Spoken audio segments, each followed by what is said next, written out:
Hello and welcome. This is Greg Aden with your Servant Leader, another episode of Servant Leader Podcast. And I've done dozens of these, and I will admit today is very special. The guests that we have today, two beautiful and powerful women who have really exemplified leadership. And we'll get more into their stories in just a second. Let me first introduce Laurie Oswald, who is the CEO of InteraWorks. Based both in Nashville and in Austin, Texas. Laurie, how are you today? Fantastic. Thanks for having me, and happy to meet you, Emily, as well. Absolutely. And Emily is the COO of First Bank right here in Denver, Colorado, and we call you a large regional bank reaching into Arizona and California and other parts, I believe. But hello, Emily Robinson. Good afternoon, and thanks for having me. And Laurie, pleasure to meet you today. Terrific. Well, let's stay right here with you, Emily. Tell us a little bit about how you got to First Bank. What do you do there? But more importantly, why do you do what you do? Yes. So 28 years ago, I answered an advertisement in a newspaper, which was the old-fashioned way to find a job for a management trainee position for First Bank. And it was a locally owned and an employee-owned bank. And I've spent my entire career here. 28 years later, I'm still here. I've worked my way up from a management trainee to Chief Operating Officer, have held many jobs along the way. But during that time, our company has grown to nearly 3,000 employees and 110 retail bank locations. So it's been a great journey. I became the first female member of our senior leadership team in the 58-year history of the company. And that was fun. I don't define myself by being a female in business, but that was kind of a cool thing that happened. And what I do every day, I like to say that I run the guts of the organization. So just all of the happenings inside of the banking business on how the debits and credits are posted and the statements happen and the mobile banking and fraud prevention and marketing and advertising and PR, just all the fun stuff. So have a great job. But what I love is that no 2 days are alike. I learn something new every day. I'm challenged every single day. But the bottom line is I like winning. I'm a person who is very motivated by being part of a winning team. And I just love the leadership team here. We operate a very successful and profitable bank. And that gives me a lot of pride in my work. Absolutely. And congratulations. 28 years anywhere is a long time, but for you to work your way all the way to where you are, and you have an executive team of 9, and I can't wait to hear more about your story. I know our listeners will as well, and absolutely not described as what you said, but it is powerful to know that you're in the seat that you are, and to the females, especially the young females listening to this podcast, I just want you to look at both of our guests today and imagine what would you be like if you followed some of their trials and tribulations as they're shared later. Laurie, to you, my dear, tell us a little bit about yourself. How did you get to InteraWorks? What do you do? And again, why? Why do you do what you do? Yeah, such great questions. Well, first, Emily, we happen to be a client of your bank, and I can attest to the hard work of your team and your purpose and your mission are certainly working on this side. So thank you very much. Thank you, Laurie. Yeah, you're very welcome. And we're very grateful for your support. As you know, Greg, I spent 20 years, not at one company, but in the corporate manufacturing and technology industry. And I left that world about 14 years ago to start a new path, and ultimately decided that my purpose was to go back into that world and create environments where professionals and leaders could thrive and take some of the dysfunction out of how businesses work. And that got me into the learning and development space. And I've been in that world, the people development space, for 14 years. I absolutely love it.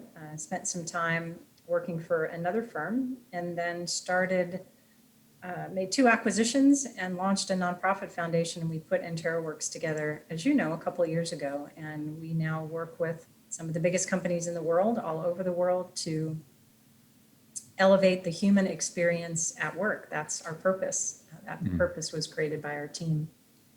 And why I do this work is really from a young age. I had some experiences where I really got the finite nature of time, and do a lot of studying and work around what it looks like to reveal limits and empower possibility. And as you know, one of our founders says that everyone deserves to have a life that matters and have a path to their full potential. And there's no more important time, no better time for corporations to be investing in their people and helping them to, to achieve and thrive in all areas of their life and drive business results at the same time.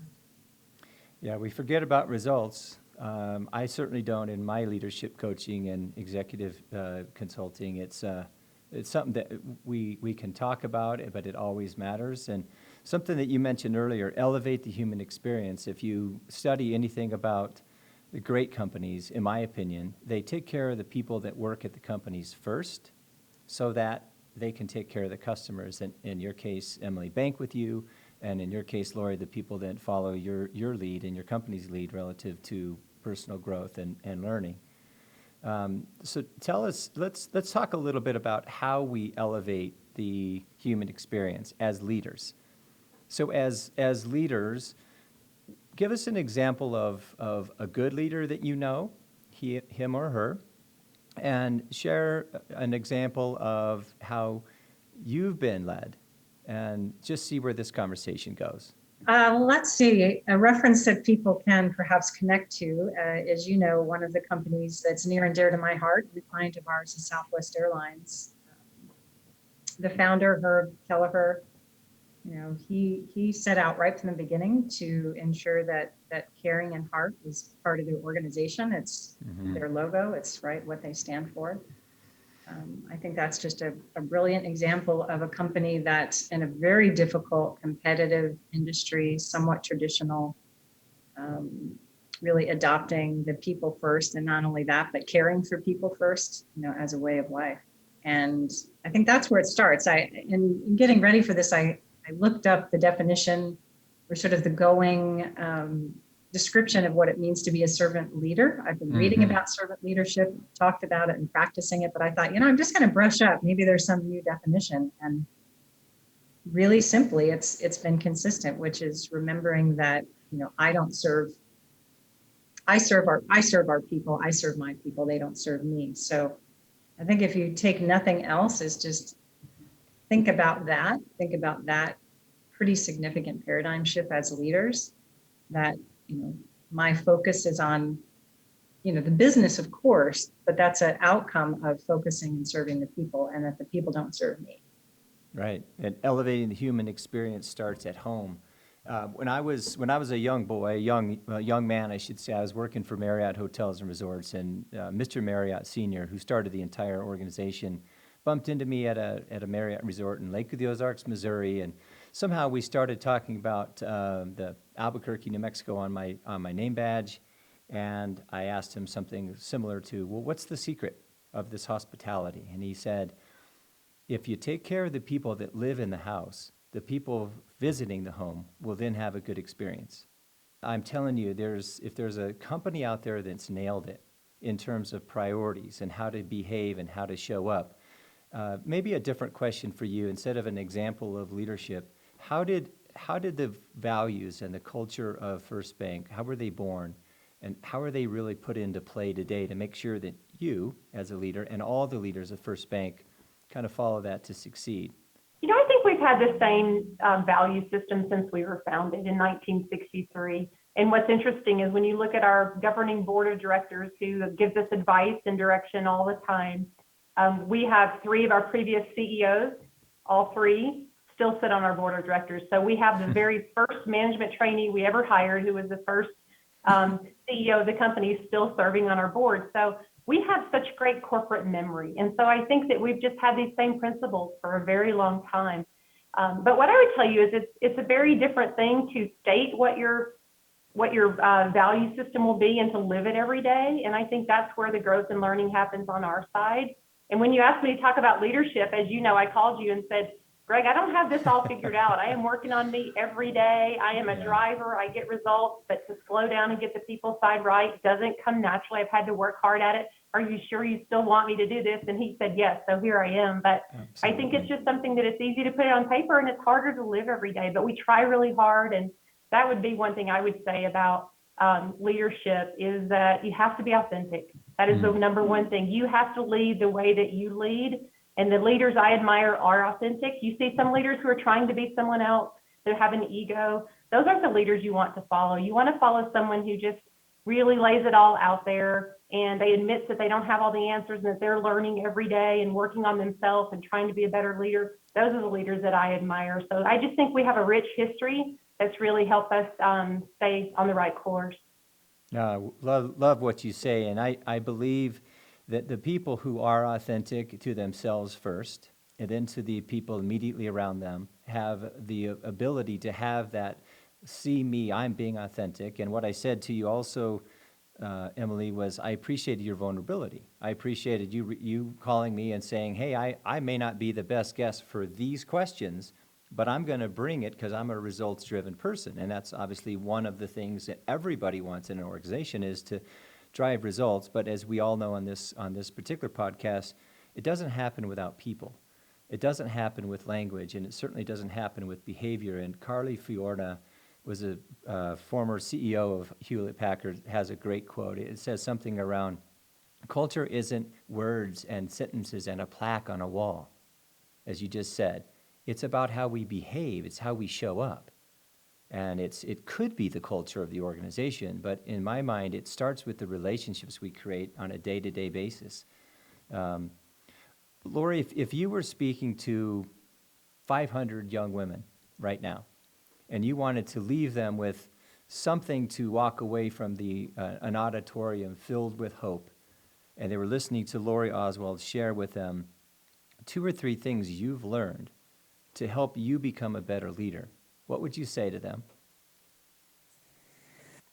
Well, the first thing I would say, because I've spoken to a number of groups just like that recently, is know that there is a place for your unique view and skills and style.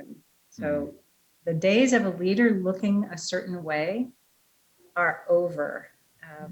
The world needs, we all need diverse leadership personalities and styles and skills, and just know there's a place for you. Amen. I love what Emily said about learning. Be a lifelong learner and learn how to develop others. That's so important, and part of what servant leadership is about, right, is developing others. Your people come first, and focus on the positive. We will always have gaps. We will always be addressing shortfalls and course corrections and continuous improvement. But the world needs more and more acknowledgement, and people and organizations do too. That's what's motivating. That's what's fun. That's what's inspiring. And then we can learn from those, positives just as well as we can learn from, where we fall short. I love the fall short. It's okay to make mistakes, and it's okay to make mistakes, and it's okay to make mistakes. Where I believe the better leaders that I know help people who make mistakes is they own their own mistakes. They apologize, they work with the group to make it better, and they move forward. And they don't cover it up. To your point earlier, Emily, there's no ego involved. They're human, they're a man, they're a woman, they're a human being first, and then they're a leader. I wanted to comment earlier on servant leadership. In my mind, it is simply serve first, lead second. As a parent, as a mom, as a dad, as a coach, you serve the people on your team, in your family, in your home, and then you lead them. And you ask them, and you and I have talked about this, Laurie, how may I serve you? I would love for that to be something that all leaders say a couple times a week. Just ask the people that are following you, or your son, or your daughter, or your partner for that matter, how may I serve you today? It doesn't mean you're weak. In fact, it comes from a place of, I am so confident that I can help you. I so want to help you. I'm going to ask you. So to you, Emily, if you were speaking to a group of young individuals, not necessarily women in this case, what are 2 things, two valuable nuggets you would leave them before they left your auditorium? I think the very first one is do not chase perfection. I think I spent many, many years of my career wanting to seem perfect to everyone else. And so I didn't let people get to know me. Let people get to know you and don't chase perfection. You'll never reach it. And there is so much value in letting people see that you are imperfect. that you do make mistakes. Exactly like you said, Greg. You make a mistake, you admit you don't have all the answers and that you need to rely on expertise and trust others and trust your team. And I think that's the biggest thing that it took me a long time to learn that. So I would say learn that much faster than I did because it's a great lesson. And I think after that, I think it's just be human, relate to people, let them get to know you a little bit. I think I also kept a distance and thought work is work and personal relationships are personal relationships, and I didn't mix them. And so if you would ask for feedback, it would be, she's a driver, she gets things done, she doesn't know a lot about me. I think that would have been feedback several years ago. And so I really had to work at that to say it's okay to blur those lines and it's okay to let people get to know you and be more vulnerable.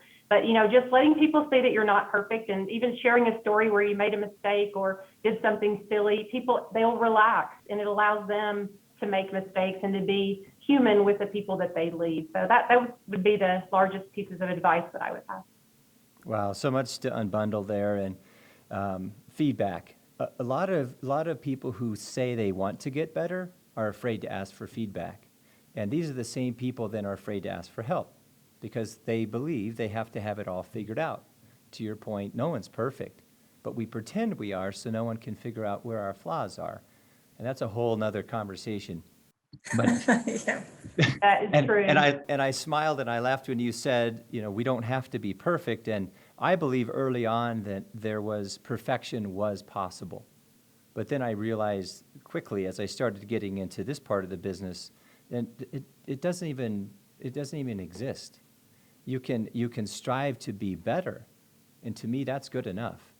I want to work with people who care enough about themselves and their teams to put in the work and put in the thought and ask the questions and be curious. I'd like both your thoughts around where does curiosity, asking questions, fit into your leadership style? And Laurie, I'll go to you. It's how do you become a better leader, and then mix in the question, how do you use curiosity? I believe as a leader and as a servant leader, another quality or another how is to be a good listener. And in order to listen, you have to ask good questions. In order to ask questions, you have to be curious. And you know, we ask questions of our team members in a work context. We ask questions of clients in terms of, you know, needs or direction or challenges. But you know, I would also always encourage you to be curious about the people you interact with in a professional setting in terms of who they are as people. To Emily's point, you know, we have a responsibility to help people thrive and grow in all areas of their life. You know, work is one piece of life. I'm not a supporter of this concept of work-life balance because it puts these two things in conflict, right? Or there's this perfection, right? But there's a certain moment where these two things are balanced, and it's just not that. Work is a part of it. So if you don't care and love for your people and aren't curious and interested in what makes them tick and what motivates them and what's important in their whole life, you know, you're really missing an opportunity to develop relationships and really fuel, you know, their elevation in all ways. Your partner, your sons, your daughters, if they don't feel you care, if they don't feel you're curious, they're just going to walk around and say, Dad doesn't care. He's not interested. And that happens to me on a weekly basis in snippets of time. Emily, Laurie just opened a beautiful door called balance. And I, too, do not subscribe to work-life balance. I believe you have one life. And I've asked many people to challenge me that they have 4 eyes, 4 ears, 2 mouths, and 2 hearts, and 4 legs and 4 arms, and they just don't. So therefore, I ask again, when we are in balance, whose responsibility is it for us to be in balance, and whose responsibility is it to get us back into balance? What say you to that? I would say that there's no such thing as work-life balance, and we actually laugh and say it's work-life imbalance because you're always out of balance one direction or the other. You could have something going on at home, and this week you really need your attention to be at home, and you may have to leave early or come in late or you know, work on some things outside of the company. And then next week you may have a large deadline and you may work extra hours and you may work as late as you needed to get that project or effort finished. And so I think that the balance is just making sure that you don't spend too much time in either place, because if you do, you won't be successful at home and you won't be successful in the workplace. So we just laugh and call it work-life imbalance. But that's a question I get from a lot of, I interview about 70 management trainees every year who enter our management program just like I did. And there's two things, I get that question a lot. Do you believe in work-life balance? I tell them, no, there's no such thing. You're always out of balance, and it's your job, like you said, it's your individual job to own that. And the other question I get is, what's the number one trait that would make me successful? And my answer is curiosity. So it's so interesting that you said that. I think if you're not curious about how something works, why we do it the way we do it, you will not go as far in this company as if you stop to think about and ask questions and to understand. Well, I was listening to a podcast this morning before I came onto the show, and it was about insight. And this person, I'll send you both the link, that this person believes that insight alone is the secret to successful change. And Laurie's company is all around helping people shift into being more productive, shift out of dysfunction, shift into having better conversations and creating better habits and going through resiliency. And InteraWorks is a fantastic organization for helping people become better people and obviously drive results. But this person was talking about insight being the key to successful change. It wasn't about the tool you're using. It's about why are you using something? Why is this happening? And without blaming your wife or your spouse or your boss or your dog or your kid, it's what is your mind and heart communicating? And his definition of that is purely starts with the connection between our mind and heart, communicating as to what do we need to do, where do we want to go. Laurie, Emily, I'd be remiss if I didn't mention to you that I am coaching a young man with your organization, and I asked him this question: who has been the most influential leader in your career at First Bank? And he said, without even thinking, Emily Robinson. And I said, why? And he said, because she has challenged me like no one else has ever challenged me in my life. She saw good in me, and she wouldn't let me go. I just want you to know that, because this guy was smiling when he said it, and and we'll talk off camera, but you have a big fan out there. You have several, but one that I know of for sure. So, well, thank you for sharing that. That made me smile. Yeah. And I think one thing that we also refer to things as kind truths, that you have to share kind truths with people. And I think that immediate feedback in situations, if you wait a week and bring up something that happened a week ago, it doesn't work. You have to immediately pick up the phone or touch base with someone and say, hey, here's what I observed. Did you think about a different way that we could do that next time? Or I have some feedback. Will you just, digest that, and let's talk about it in a couple of days when you're ready. And I think that's something that our culture helps us do here, is we share kind truths with each other. And that's hard to do, and it's hard to receive, but I think it makes us better. Yeah, feedback and insight are going to be something I'm going to study here for the next few weeks. Laurie, share with us how you've been able to attract the right kind of clients, the right kind of people at InteraWorks, and what's your secret of bringing in good people into your organization, and even more important, how do you keep them? Well, we've had success doing both. Our attrition has been at zero for a long time. I'm really, really proud of that. For sure, you can hire for skill or hire for attitude. Absolutely. Our priority is attitude and mindset first. We can teach skills. Mindset, attitude is not so easy to shift and to teach.